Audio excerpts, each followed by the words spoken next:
الرحمن الرحيم الحمد لله رب العالمين اللهم صل وسلم وبارك على محمد وعلى آل محمد اللهم إنا نسألك علما نافعا ورزقا طيبا وعملا متقبلا ربنا تقبل منا إنك أنت السميع العليم وتب علينا إنك أنت التواب الرحيم اللهم انصر المجاهدين وارحم المستضعفين ودمر أعداء الدين واطمس على أموالهم آمين يا رب العالمين. Alhamdulillah kaum muslimin rahimani wa rahimakumullah. Sebelum kita lanjutkan pengajian kitab kemarin Al-Muntaqas Shahih, maka ada dua hal yang ingin saya sampaikan. Yang pertama tentang korban Idul Adha. Apabila kita sudah berniat untuk berkorban, maka terakhir kita potong bulu dan rambut dan kuku itu adalah hari Ahad. Hari Seninnya sudah tanggal 1 Dzulhijjah.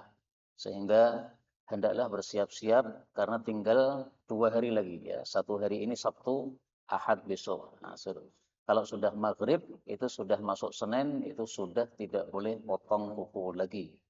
Sebagaimana sabda Nabi Shallallahu Alaihi Wasallam, beliau mengatakan, "Idza dakhala al-ashru", apabila sudah masuk 10 awal Dzulhijjah, wa arada ahadukum, dan ingin seseorang ayyudhhiya untuk kurban Idul Adha, fala yamassa, maka jangan potong min sya'rihi, dari bulunya, wala min basyarihi, tidak pula dari kulit atau kukunya, syai'an, sedikit pun. Hadis riwayat Muslim. Meskipun saya jujur, larangan ini fala yamassa, jangan potong, ini masih diperselisihkan. Sebagian ulama mengatakan haram, ini mazhab Hambali. Sebagian ulama mengatakan makruh, ini mazhab Syafi'i. Tapi paling bagusnya kita mentaati Nabi Shallallahu Alaihi Wasallam. Ya. Dilarang ya sudah, selesai. Kemudian yang kedua yang ingin saya sampaikan adalah bahwasanya ada satu hadis, tetapi derajatnya dhaif. Yang ini sebagian ulama mengamalkan, sebagian tidak. Yaitu adalah man qabla al-kalam. Hadis riwayat Imam Tirmidzi, as-salam, ucapan salam itu qabla al-kalam, sebelum berbicara. Hadis riwayat Tirmidzi, derajatnya maudhu' atau palsu, kata Syekh Albani. Nah, sebagian lagi mengatakan bukan palsu tapi dhaif. Nah, di sini para ulama akhirnya berselisih pendapat, Pak. Sebagian ulama ketika sebelum ceramah seperti ini dimulai dengan assalamualaikum, sesuai hadis ini. Salam sebelum bicara. Tapi sebagian lagi ulama memilih tidak memulai dengan salam, tapi memulai dengan tahmid, alhamdulillah, atau memulai dengan bismillah. Sehingga kalau ada pembicara yang memulai dengan salam, ya dijawab saja. Tapi kalau ada pembicara yang langsung alhamdulillah, maka dengarkan saja. Ya. Jangan dianggap bahwa itu dia lupa untuk salam. Itu sengaja karena memang hadisnya derajatnya apa? Palsu atau dhaif tadi. Nah, kalau ditanyakan kenapa palsu, sebabnya apa? Maka di sini sudah dijelaskan oleh para ulama, yaitu di dalam sanadnya ada perawi yang dhaif. Ada rawi bernama Muhammad bin Zadan. Itu adalah dha'afahu Daraqutni, dinilai dhaif oleh Imam Daraqutni. Wa hakama Ibnu Jauzi biwad'ih. Bahkan Ibnu Jauzi menganggap hadis ini palsu. Nah, kalau palsu berarti derajatnya sangat-sangat lemah. Nah, sehingga kalau tidak diamalkan tidak masalah. Terus kalau mau memulai salam kapan? Pas kita masuk ke majelis. Nah, itu memulai salam. Misalnya saya datang ke sini, antum sudah duduk karena saya terlambat. Nah, saya masuk, assalamualaikum. Demikian juga ketika keluar, ya, setelah selesai, kemudian assalamualaikum untuk keluar. Sebagaimana sabda Nabi Shallallahu Alaihi Wasallam, beliau mengatakan, fi ahaqqa minal akhirah. Beliau mengatakan, idza dakhala ahadukum, apabila seseorang itu masuk, yaitu kepada satu majlis, maka hendaklah dia salam kepada orang yang ada di majlis tersebut. Nah, mana lafal hadisnya? Falaysatil ula bi ahaqqa minal akhirah. Ini idzan taha, apabila sampai ahadukum, salah satu kalian, ilal majlis, ke majlis, falyusallim, hendaklah salam. Kemudian kalau dia itu ingin pergi, maka Fa idza qama, jika dia bangkit pergi, falyusallim, maka adalah salam lagi. Falaysatil ula ahaqqa minal akhirah. Maka salam yang pertama tidaklah lebih wajib daripada salam yang terakhir, artinya sama-sama diharuskan atau dituntunkan. Ini hadis riwayat Abu Dawud, derajatnya sahih. Baik, ini sebagai mukaddimah saja untuk majelis kita malam hari ini. Kemudian kita lanjutkan pembacaan kitab Al-Muntaqa As-Sahih yang isinya adalah kumpulan hadis-hadis sahih yang pantas untuk kita pelajari sebagai bekal untuk kita hidup sehingga hidup kita sesuai dengan sunnah atau hadis-hadis Nabi sallallahu alaihi wasallam. Pada pertemuan yang lalu kita sudah sampai hadis yang ke-5, sehingga kita lanjutkan sekarang hadis yang ke-6. Faqala al-muallif rahimahullahu ta'ala wa hafizah. Abshir, gembiralah. Fa innallaha, maka sesungguhnya Allah Ta'ala yaqulu, berkata, hiya, dia, sakit demam itu adalah nari, api saya. Usallituha, saya menjadikan api saya berkuasa, ala abdi, kepada hambaku, al-mu'min, yang beriman, fit dunya, di dunia.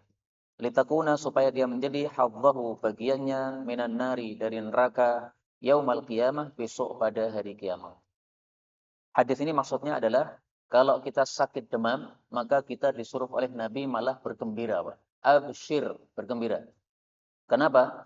Karena sakit demam yang kita alami itu adalah menggugurkan dosa-dosa kita, sehingga besok kita kalau masuk ke alam akhirat, maka kita dosa-dosanya sudah tidak disiksa dengan neraka, karena sudah disiksa dengan neraka dunia, yaitu demam. Jadi untuk orang beriman, sakit itu adalah penggugur dosa atau pengganti dari siksa neraka. Maka kata-kata hiya, dia, ini maksudnya adalah sakit demam. Tetapi hadis ini berlakunya tidak hanya untuk sakit demam. Sakit apapun itu fungsinya menggugurkan dosa-dosa. Termasuk sakit mata, termasuk sakit telinga, termasuk sakit pilek, termasuk sakit batuk. Nah, itu semuanya menggugurkan dosa-dosa kita berdasarkan hadis yang lain. Saya tampilkan hadis yang lain. Bahwasanya ini berlaku untuk penyakit selain demam juga. Rasulullah bersabda, "Ma min muslimin", tidak ada seorang pun muslim, yusabu fi jasadi, yang tertimpa musibah pada jasadnya, kecuali Allah perintahkan kepada malaikat hafadzah, tulislah untuk hambaku pada setiap hari dan setiap malam kebaikan yang biasa dia amalkan selama dia itu masih tertahan pada ikatanku, yaitu selama masih sakit ini. Nah, di sini disebutkan yusabu fi jasadi, mendapatkan musibah pada jasadnya, yaitu sakit. Nah, maka di sini umum, tidak hanya demam saja. Maka apapun penyakit yang menimpa pada jasad kita, kita akan mendapatkan fadilah yang sama seperti ini, yaitu dicatat amal kebaikan kita, demikian juga digugurkan dosa-dosa kita oleh Allah Subhanahu wa taala. Karena itu kaum muslimin rahimani wa rahimakumullah, sebagian sahabat Nabi setelah mendengar hadis ini, dia berdoa kepada Allah, ya Allah, berikanlah saya setiap hari penyakit demam, supaya selalu dosa saya Engkau gugurkan. Akhirnya setiap hari badannya kalau dipegang itu hangat, Pak. Sahabat-sahabat yang lain kalau salaman itu pasti merasakan kok badanmu demam. Nah, itu dikabulkan doanya oleh Allah Subhanahu wa taala. Nah, untuk kita tidak usah seperti itu, Pak. Nanti malah kita nggak kuat. Lebih baik kita minta doa kesejahteraan, karena doa kesejahteraan itu diajarkan oleh baginda Rasulullah sallallahu alaihi wasallam. Saya tampilkan dalilnya bahwa kita disuruh minta sejahtera, bukan minta demam. Rasulullah bersabda, ya Abbas, ya amma Rasulillah, wahai Abbas, wahai pamanku, salillah, mintalah kepada Allah al-afiyah fid dunya wal akhirah, sejahtera di dunia dan di akhirat. Sejahtera itu apa? Sejahtera itu definisinya adalah selamat dari segala yang tidak kita suka, itu namanya sejahtera. Sejahtera di dunia ini mencakup dua, sejahtera bab agama dan sejahtera bab dunia. Sehat itu sejahtera bab dunia. Sejahtera bab agama misalnya kita tidak masuk dalam kelompok sesat, Kita tidak masuk dalam perangkap Ahmadiyah atau Syiah atau Khawarij atau Mu'tazilah. Nah, itu berarti kita sudah diberi afiyah atau diselamatkan oleh Allah Subhanahu wa taala. Nah, maka kita pelajari hadis-hadis Nabi ini supaya kita paham bagaimana petunjuk Nabi sehingga kita tidak terjerumus di dalam kesesatan-kesesatan yang ada di sekitar kita.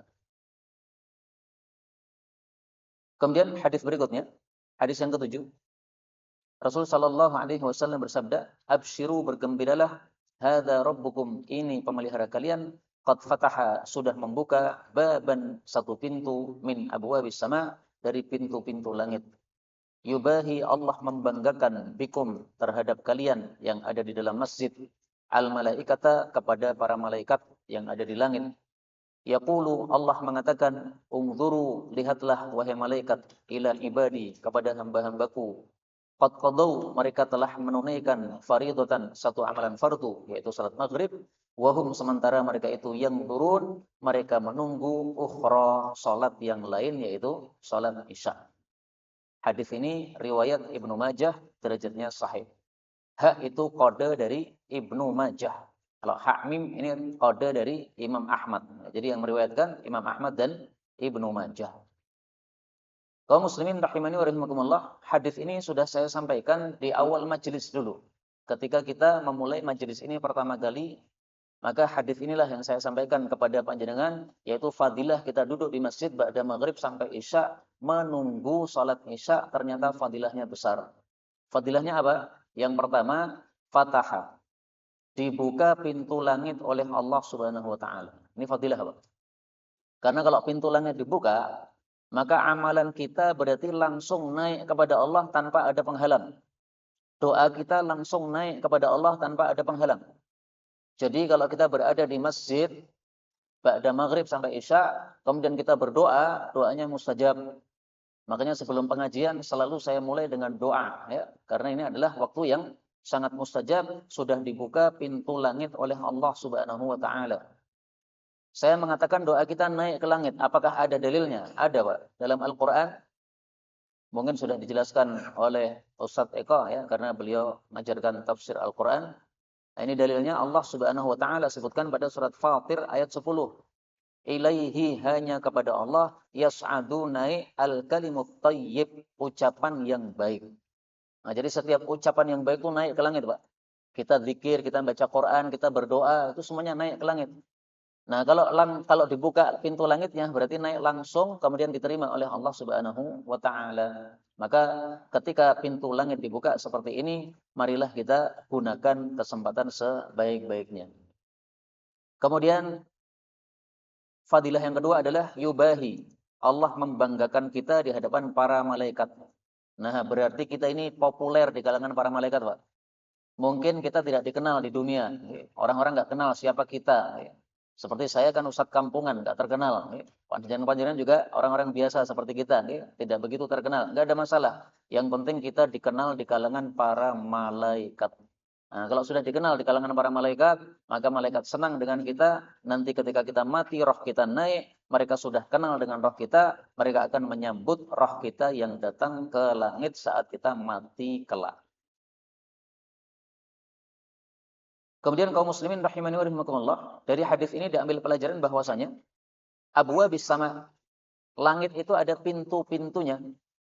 Nah, pintu-pintu langit jumlahnya berapa? Tidak kita ketahui, karena ini termasuk perkara yang gaib. Kita tidak pernah bisa sampai ke langit. Dan masalah pintu langit ini juga sudah disebutkan oleh Allah Subhanahu wa taala di dalam Al-Qur'an. Allah mengatakan pada surat An-Naba ayat yang ke-19, wa futihatis sama'u fakanat abwaba, wa futihatis sama', dan dibukalah langit, fakanat abwaba, maka langit itu berpintu-pintu. Sehingga masalah seperti ini kita perlu percayai karena berita langsung dari Rasulullah sallallahu alaihi wa alihi wasallam. Kemudian faedah yang kedua, di sini Allah mengatakan kepada al-malaikah, para malaikat. Nah, berarti malaikat itu tempatnya di langit. Maka malaikat itu punya nama lain, yaitu namanya adalah al-mala'ul a'la. kelompok yang ada di atas. Kenapa disebut al-mala'ul a'la? Karena tempatnya di langit. Dan istilah ini al-mala'ul a'la kita temukan dalam Al-Qur'an. Mari kita buktikan bahwasanya ada istilah al-mala'ul a'la dalam Al-Qur'an, yaitu pada surat As-Saffat ayat 8. La yasma'una ilal mala'il a'la. Mereka para jin tidak bisa mencuri dengar kepada para malaikat. Enggak bisa, Pak. Karena begitu jin itu naik ke langit, pengen mencuri dengar, dilempar oleh malaikat dengan bintang. Demikian juga pada surat Shad ayat 69. Maka naliya min ilmin bil mala'il a'la il yakhtasimun. Saya tidak punya ilmu tentang para malaikat ketika mereka lagi berbeda pendapat. Jadi para malaikat pernah berbeda pendapat. Pertama, ketika Allah menginformasikan kepada para malaikat, saya akan ciptakan makhluk di bumi. Nah, maka para malaikat beda pendapat di antara mereka, Pak. Sebagian mengatakan, loh, ada makhluk diciptakan Allah di bumi, berarti mereka pilihan Allah, berarti lebih utama daripada kita. Nah, sebagian malaikat mengatakan, nggak mungkin Allah ciptakan makhluk yang lebih utama daripada kita. Kita saja setiap saat bertasbih. Jadi kalau kita setiap saat bernafas, malaikat itu setiap saat apa? Bertasbih. Udah otomatis ya. Jadi tasbihnya malaikat otomatis bagaimana nafasnya kita ini adalah otomatis. Tidak pernah mereka berhenti dari bertasbih. Nah itu mereka adalah berbeda pendapat saat itu.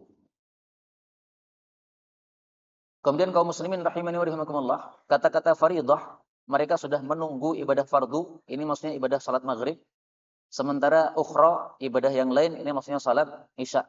Karena kejadian ini ketika Nabi bersabda, ini adalah pada waktu habis maghrib. Jadi tiba-tiba habis maghrib itu Nabi datang ke masjid dengan tergopoh-gopoh. Sarungnya sampai diangkat, dicingcingkan sampai terlihat lututnya. Kemudian memberitahu kepada orang-orang yang di masjid. Kalian tetap di masjid, gak pulang, gembiralah kalian. Karena Allah membanggakan kalian di hadapan para malaikat. Nah meskipun demikian, hadis ini berlaku juga untuk menunggu sholat meskipun bukan maghrib sampai isya. Tapi pokoknya menunggu sholat, sama saja.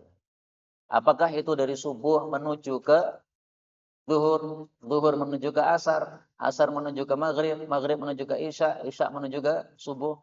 Adapun disebutkan di sini fardhah, ibadah fardu, ini bukan khusus untuk maghrib karena di sini hanya disebutkan fardhah tanpa ada kata-kata sholat maghrib di situ. Nah, makanya para ulama buat kaidah masalah ini, Pak. Kaidahnya gini. Kaidahnya berbunyi al-ibratu bi umumil lafzi la bi khususis sababi. Al-ibratu, cara memahami dalil itu adalah bi umumil lafzi, dengan melihat lafalnya yang umum. La bi khususis sababi, tidak melihat kepada sebabnya yang khusus. Kalau melihat sebabnya, ini memang salat maghrib. Tapi ternyata ketika lihat lafalnya, ternyata lafalnya umum. Fardhah, ibadah fardu. Berarti subuh, zuhur, asar, maghrib, isya semuanya sama.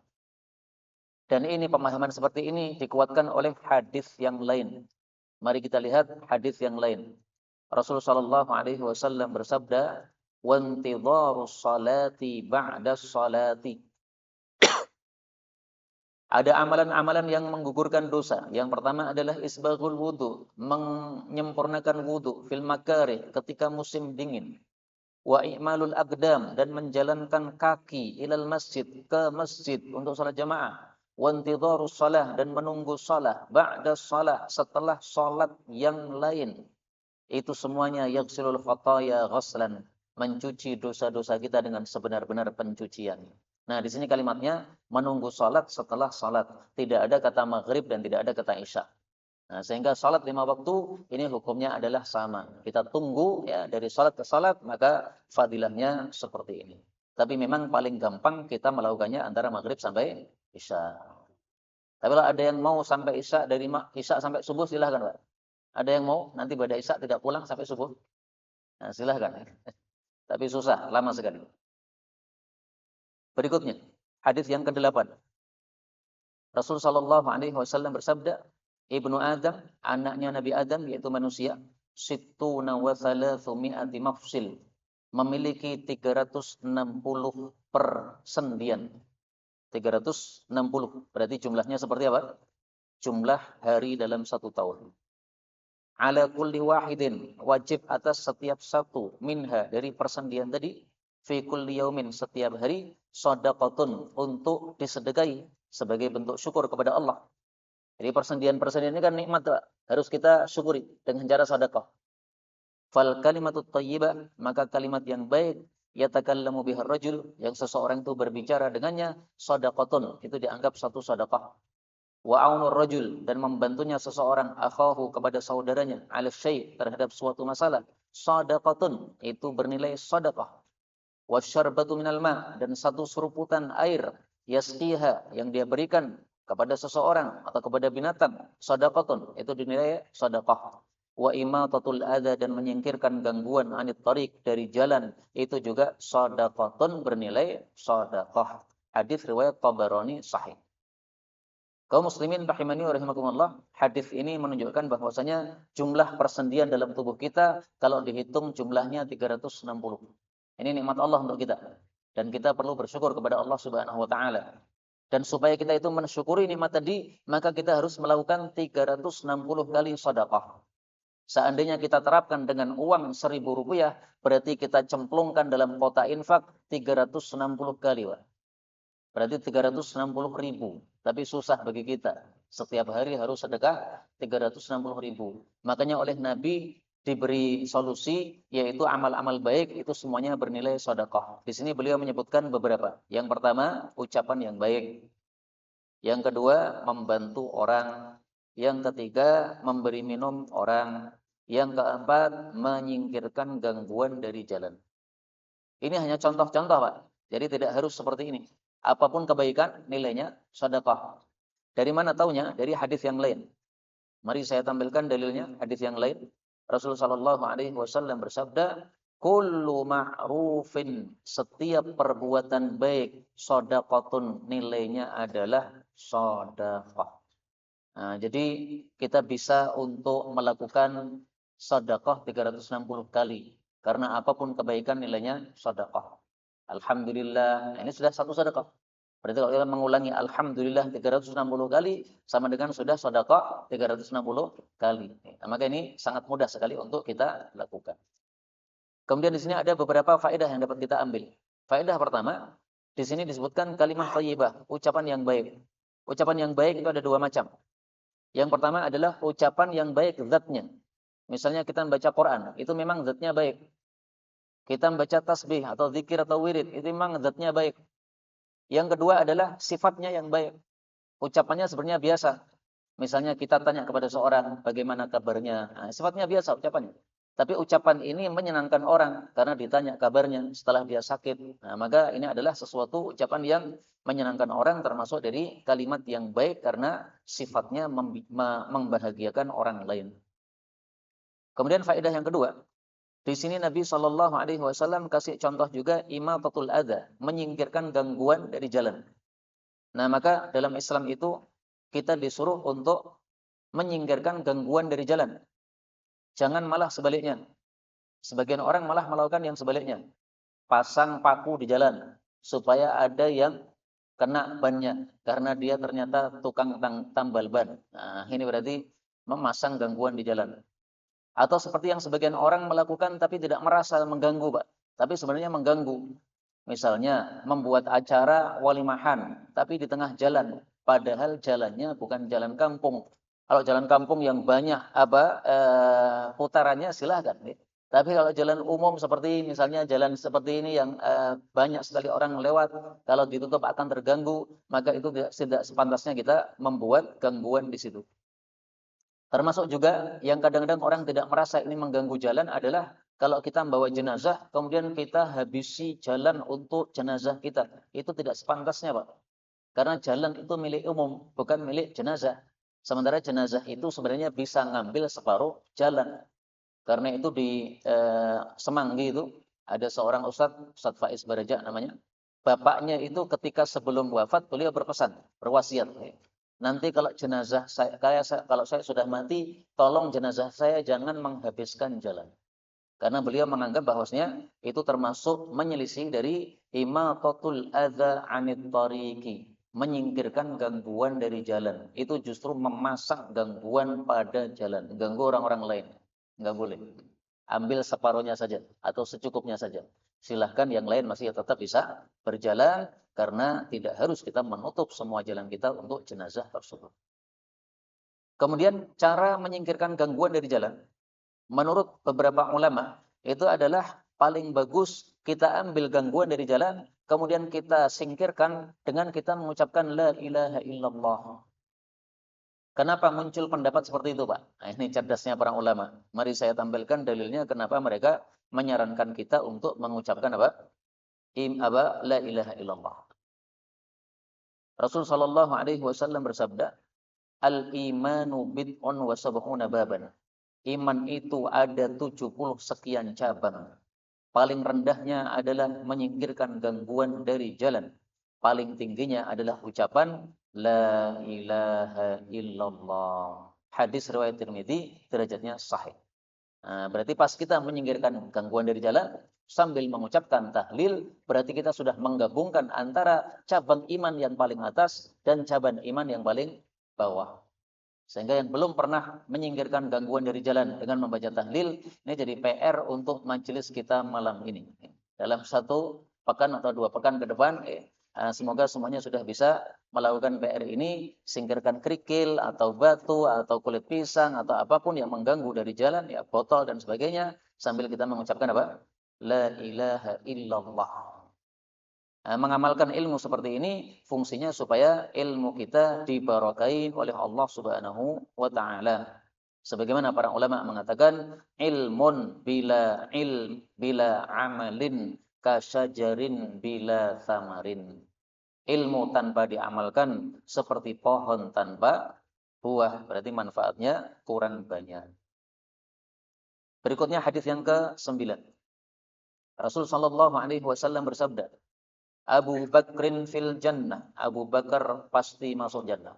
Wa Umar fil jannah. Umar pasti masuk jannah. Wa Utsman fil jannah. Utsman pasti masuk jannah.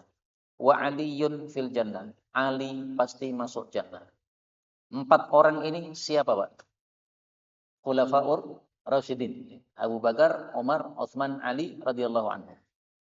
Kemudian yang kelima, wa Talhah dan Talhah bin Ubaidillah fil jannah, pasti masuk jannah.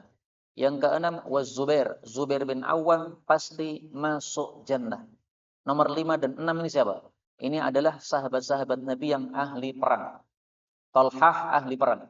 Ketika perang Uhud, Rasulullah dikeroyok oleh orang-orang kafir, maka Talhah berada di depan badan Nabi sallallahu alaihi wasallam. Kemudian beliau mengatakan, wahai Rasulullah, engkau berada di belakang saya, supaya tidak ada yang membunuh Anda. Sehingga orang-orang itu manai Talhah ini, Pak. Dan mereka menyerang Talhah.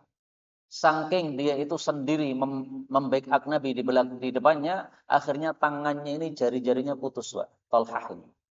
Karena diserang atau dikeroyok oleh banyak orang. Nah, maka dia ahli perang.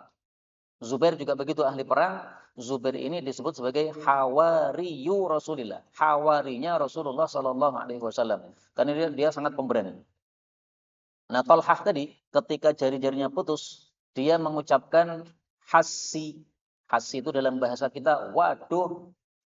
Maka Rasulullah sallallahu alaihi wasallam bersabda, "Kamu tadi mengatakan hassi. Seandainya kamu mengatakan bismillah, kamu dinaikkan oleh malaikat ke langit sampai semua orang bisa melihat kamu naik ke langit." Karena itu kalau kita mendapatkan musibah, jangan mengucapkan apa? Waduh, tapi ucapkanlah bismillah. Apakah ada dalilnya itu? Ada. Mari saya tampilkan, Pak. Hadis diriwayatkan oleh Imam Nasa'i bahwasanya Talhah bin Ubaidillah pada waktu peperangan membela Rasul sallallahu alaihi wasallam, faqatala Talhah berperang qitalal ahad asyar, memerangi atau menghadapi 11 orang. Jadi dikeroyok 11 orang, Pak. Bayangkan, 11 orang lawan 1 orang.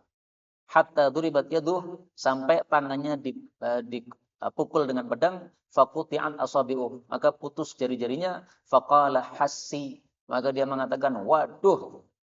Maka Rasul sallallahu alaihi wasallam bersabda, seandainya kamu mengucapkan bismillah, sungguh malaikat mengangkat kamu sementara orang-orang bisa melihat. Nah, ini hadis riwayat Nasa'i, derajatnya sahih, nomor 3149. Sehingga kalau kita kumpulkan, orang dapat musibah, itu bisa membaca 4. Bismillah, alhamdulillah, inna lillah wa inna ilaihi raji'un, Allahumma ajurni fi musibati wa khluf li khairan minha. 4. Kalau mau dibaca semuanya. Bismillah, alhamdulillah, kemudian innalillah dan doa. Kita lanjutkan. Yang nomor 7 adalah wa Abdurrahman, dan Abdurrahman bin Auf fil jannah.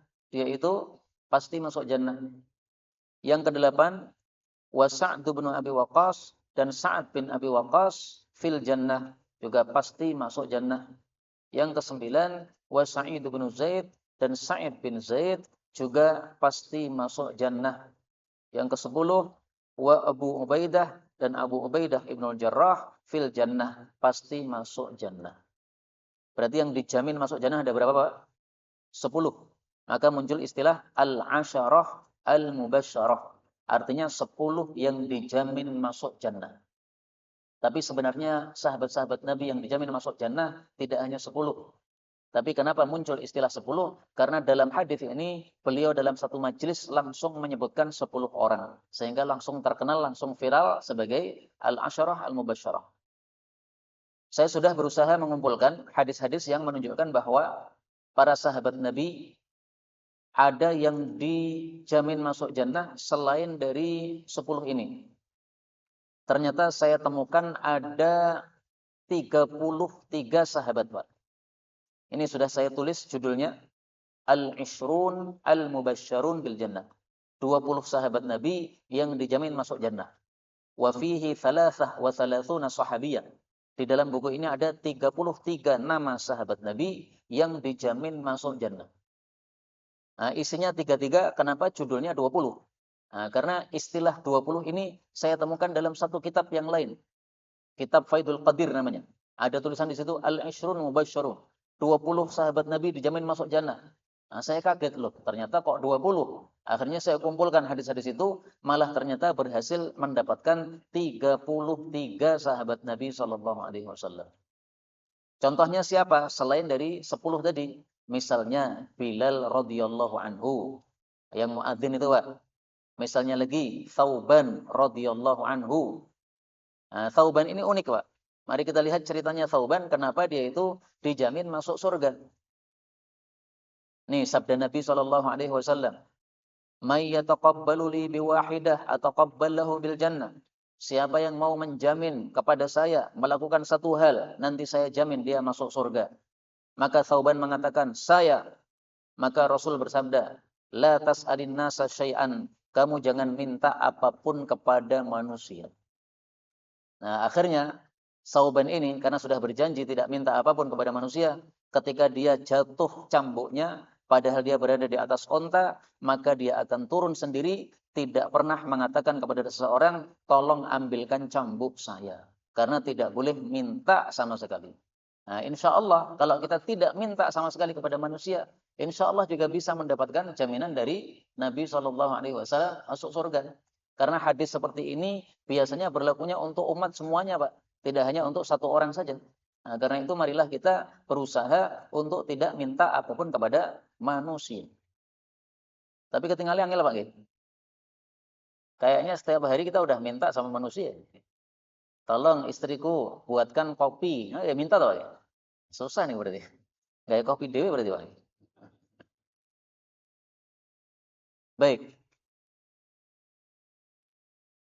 Kaum muslimin rahimani wa rahimakumullah. Dari hadis ini, 10 orang yang dijamin masuk jannah.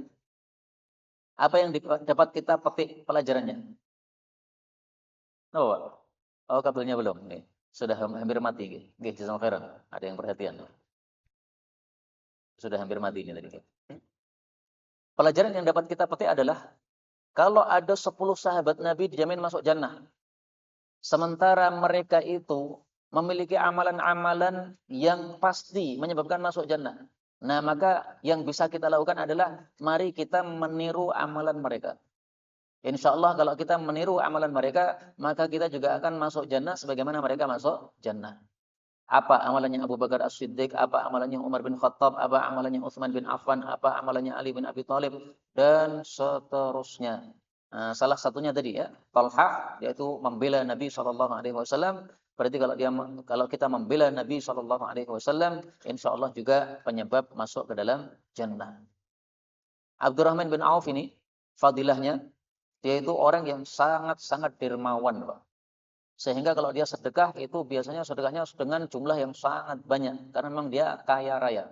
Nah, sehingga ini adalah rahasia bagi orang-orang yang kaya kalau ingin masuk jannah, yaitu memperbanyak sedekah dalam rangka mencari ridha Allah Subhanahu wa taala. Berikutnya hadis yang ke-10.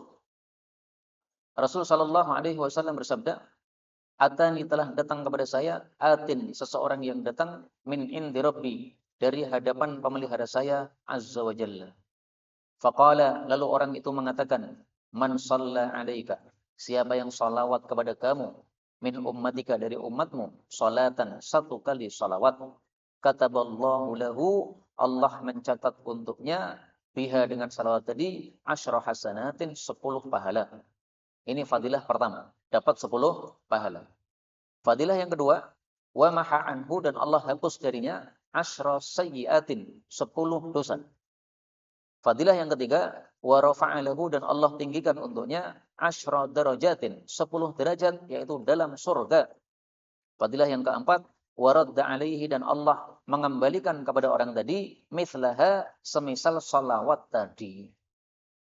Yaitu 1 dibalas 10. 1 salawat dibalas 10 salawat. Kaum muslimin rahimani wa rahimakumullah, hadis ini menunjukkan betapa besarnya fadilah salawat kepada Nabi sallallahu alaihi wasallam. Langsung kita mendapatkan 4 hal. Dan 4 hal ini kalau kita rinci itu nanti bisa menjadi 6 hal. Kok bisa? Nah, mari kita perhatikan. Yang pertama, 1 kali kita mengucapkan Allahumma shalli ala Muhammad langsung dapat 10 pahala. Yang kedua, langsung gugur 10 dosa. Yang ketiga, langsung naik 10 derajat di surga. Yang keempat, kita mendapatkan salawat dari Allah. Nah, salawat dari Allah itu apa? Diperselisihkan oleh para ulama. Ada 3 pendapat. Pendapat yang pertama, salawat dari Allah adalah sana'uhu, pujian dari Allah Subhanahu wa taala. Kita dipuji oleh Allah di hadapan para malaikatnya. 10 kali kita dipuji oleh Allah karena kita salawat kepada Nabi sallallahu alaihi wasallam. Pendapat yang kedua, rahmatuhu, rahmatnya Allah. Berarti 1 kali kita salawat, Allah turunkan rahmatnya kepada kita. 10 rahmat. Pendapat yang ketiga, maghfiratuhu, ampunan Allah Subhanahu wa taala. Nah, berarti 1 kali kita salawat mendapatkan ampunan dari Allah Subhanahu wa taala 10. Nah, sehingga kalau kita gabungkan ya, dari 3 yang sudah lewat, 1 pahala, 2 dosa, 3 derajat, 4 pujian dari Allah Subhanahu wa taala, 5 rahmat, 6 maghfirah. Nah, itu selain dihapus dosanya juga diampuni dosa kita oleh Allah Subhanahu wa taala. Karena itu banyak para ulama yang mereka itu menyukai wirid berupa sholawat. Tapi terserah kita, wirid apa yang kita sukai bebas. Sebagian orang itu cenderungnya wiridnya sholawat, sehingga setiap saat sholawat. Sebagiannya cenderungnya tahlil, setiap saat tahlil. Sebagiannya cenderungnya la haula wala quwwata illa billah, setiap saat la haula wala quwwata illa billah. Silahkan bebas, karena semuanya itu pasti ada fadilahnya masing-masing. Kalau saya memang mengikuti pendapat yang suka sholawat, Pak. Sehingga waktu yang longgar-longgar, misalnya perjalanan dari rumah menuju ke masjid, nah ini paling bagus kita mengucapkan salawat. Dari rumah ke kantor, nah kita mengucapkan salawat. Pokoknya nganggur-nganggur kita paling bagus membaca salawat kepada Rasulullah sallallahu alaihi wasallam. Kemudian kaum muslimin rahimakumullah, salawat minimal kita baca setiap pagi 10 kali, setiap sore 10 kali. Apakah ada dalilnya? Ada. Yusbihu ashron. Rasulullah bersabda, man shalla alayya, siapa yang selawat untuk saya, hina yusbihu, ketika pagi hari, ashron 10 kali, wa hina yumsi, ketika sore hari, ashron 10 kali, adrakathu syafaati. Pasti dia akan mendapat syafaat dari saya yaumal qiyamah, besok pada hari kiamat. Hadis riwayat Tabarani, derajatnya hasan kata Syekh Albani. Karena itu supaya hadis ini terkesan untuk kita, mari kita tutup majelis ini dengan salawat 10 kali. Allahumma salli ala Muhammad wa ala ali Muhammad. Allahumma salli ala Muhammad wa ala ali Muhammad. Allahumma salli ala Muhammad wa ala ali Muhammad. Allahumma salli ala Muhammad wa ala ali Muhammad. Allahumma salli ala Muhammad wa ala ali Muhammad. Allahumma salli ala Muhammad wa ala ali Muhammad. Allahumma salli ala Muhammad wa ala ali Muhammad. Allahumma salli ala Muhammad wa ala ali Muhammad. Allahumma salli ala Muhammad wa ala ali Muhammad. Allahumma salli ala Muhammad wa ala ali Muhammad. Nah, ini PR yang kedua, gitu. PR yang pertama tadi apa? Membuang gangguan dari jalan sambil mengucapkan la ilaha illallah. PR yang kedua, sholawat 10 hari minimal, setiap hari minimal 20 kali. 10 pagi, 10 sore. Insya Allah ini sesuatu yang sangat mudah. Nah, sebagai penutup, saya perlu sampaikan bahwasanya sholawat itu yang paling pendek adalah Allahumma sholli ala Muhammad. Ini sudah sah. Jadi cuma 4 kata. Allahumma sholli ala Muhammad. Kalau ditambahi lagi lebih bagus, tapi ini sudah sah. Ini yang dapat kita sampaikan, benarnya dari Allah. Kalaupun ada salahnya, fa astaghfirullahaladzim wa lakum. Tapi sisa waktu masih ada 2 menit. Barangkali ada pembahasan berkaitan dengan tema maupun bebas. Ada yang perlu dibahas, Pak?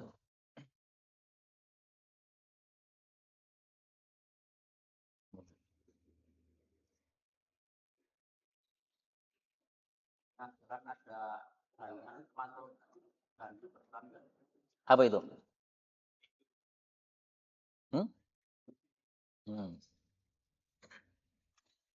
Polisi tidur termasuk mengganggu perjalanan atau tidak itu, Pak? Bagaimana, Pak? Mengganggu. Berarti yang pasang polisi tidur dosa terus atau tidak? Baik. Jadi begini, orang-orang masang polisi tidur itu semestinya masangnya di tempat yang tepat. Misalnya di tempat yang sering terjadi apa? Kecelakaan. Nah, maka pantas untuk dipasangi polisi tidur. Atau misalnya di tempat yang banyak anak-anak, sehingga anak-anak itu bahaya kalau tidak, kalau banyak yang ngebut. Nah, tapi kalau tempatnya aman-aman saja, maka sepantasnya tidak dipasangi polisi tidur. Karena hukum asalnya tadi ya, tidak boleh kita membuat gangguan di jalan. Tapi saya tahu kenapa orang-orang pasang polisi tidur, itu karena adanya sabda Nabi Shallallahu Alaihi Wasallam. Beliau mengatakan la dororo wa la diror. Tidak boleh berbuat madarat dan tidak boleh saling memadharati. Nah, polisi tidur itu dibuat supaya tidak muncul madarat, yaitu anak kecil ditabrak dan sebagainya. Tapi itu tadi, semestinya masang itu tidak setiap tempat dipasang. Saya melihat sebagian tempat itu jalannya kecil, kemudian dipasangi apa? Polisi tidur. Saya mikir, ini siapa yang ngebut-ngebut di sini? Oh, jalannya sudah kecil begini, nggak mungkin ada yang ngebut-ngebut. Nah, itu pemasangannya yang kurang tepat. Semestinya kalau memang jalannya kecil, tidak ada yang ngebut, nggak perlu dipasangi polisi tidur. Nah, saya kebetulan tinggal di Manang, Pak. Di Manang itu RW-nya, Pak RW-nya melarang untuk masang polisi tidur. Sehingga beberapa orang ingin berusaha masang polisi tidur, sampai sekarang nggak berhasil. Itu dari Masjid Mujahidin ke timur, di desa saya itu nggak ada polisi tidur sama sekali. Katanya orang-orang sudah berusaha masang, tapi dilarang oleh Pak RW-nya karena dianggap tadi mengganggu perjalanan. Nah, silahkan aja diperhatikan ya. Kira-kira pantas dipasangi atau tidak? Kalau enggak usah.